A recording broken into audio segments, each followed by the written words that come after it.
It starts with a physical shock. Your boss calls you into a surprise meeting, or you realize you've made a public mistake.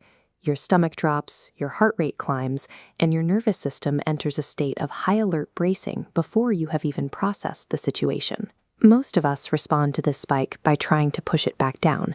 We take deep breaths, we try to distract ourselves with a phone or a different task. We tell ourselves that the feeling isn't a big deal and wait for it to pass. This strategy often feels like trying to hold water in a leaky bucket. You might dull the edge of the panic for a few seconds, but suppression rarely holds. The pressure usually forces the emotion back to the surface, often with more intensity than when it started. There is an alternative move that takes about 30 seconds. It requires no specific breathing pattern or meditation apps.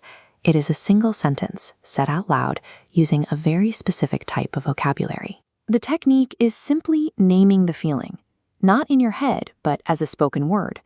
This act relies on a specific structural relationship between our language centers and our primal emotional hardware.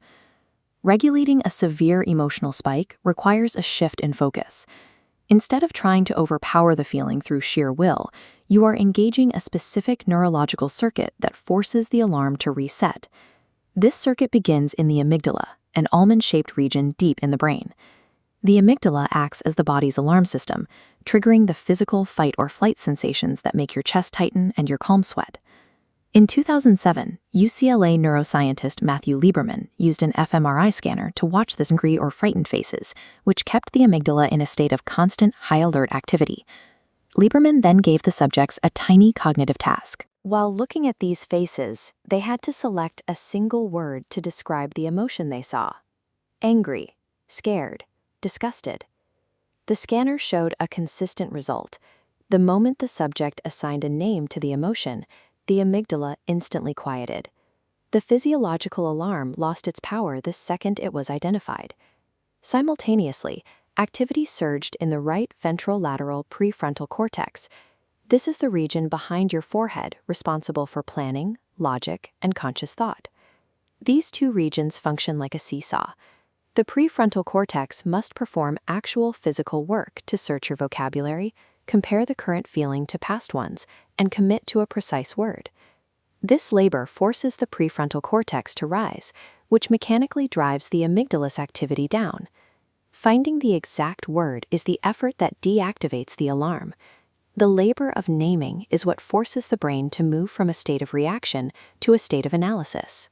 This effect isn't just a quirk of brain scans. It shows up in physical markers like heart rate and sweat. A study by Kircanski tested this with people who had a debilitating fear of spiders, asking them to approach a live tarantula in a cage. One group was told to think calming thoughts or reframed a spider as harmless. The labeling group was told to simply describe their fear using specific words, like disgust or anxiety, as they got closer to the cage. The labeling group showed the lowest metrics for physical arousal. Their bodies settled into a calmer state, even when they didn't consciously feel like they had mastered their fear. The physical work of naming the emotion produced a measurable biological shift. To trigger this effect, the label must be specific. Vague words like bad or stressed require very little effort from the prefrontal cortex, meaning the seesaw never tilts. Precise words like betrayed, humiliated, or jealous force the brain to do the work required to silence the alarm. There is also a critical distinction between naming a feeling and ruminating on it. Affect labeling works through a single, precise touch. Repeating the word over and over or venting endlessly actually keeps the amygdala inflamed. You name it once to acknowledge it, and then you move. The protocol is simple. When a spike hits, pause. Identify the most specific word for that feeling. Say it under your breath. Then immediately transition to a physical action. Drink water, walk to another room, or finish a sentence. Naming the emotion provides the necessary resolution for the nervous system. Once the feeling has been accurately identified, the alarm has no reason to continue, allowing you to move into the next task. This mechanical shift extends beyond your own head. When two people are in an argument, their nervous systems often sync. If one person is defensive and loud, the other person's heart rate often climbs to match. This is why affect labeling is a core tool for hostage negotiators. By naming the other person's emotion, saying, "It sounds like you feel cornered," they can force a reset in the other person's nervous system. It is a process called co-regulation. In a personal argument, providing a precise label for your own feeling introduces an undeniable fact. When you say, "I feel dismissed right now," you aren't attacking the other person's logic.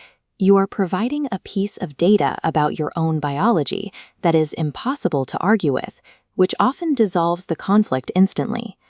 The main obstacle to this technique is a lack of vocabulary.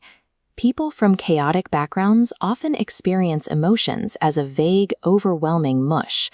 Because they can't find a specific word, their prefrontal cortex never engages, leaving them stuck in a cycle of reaction.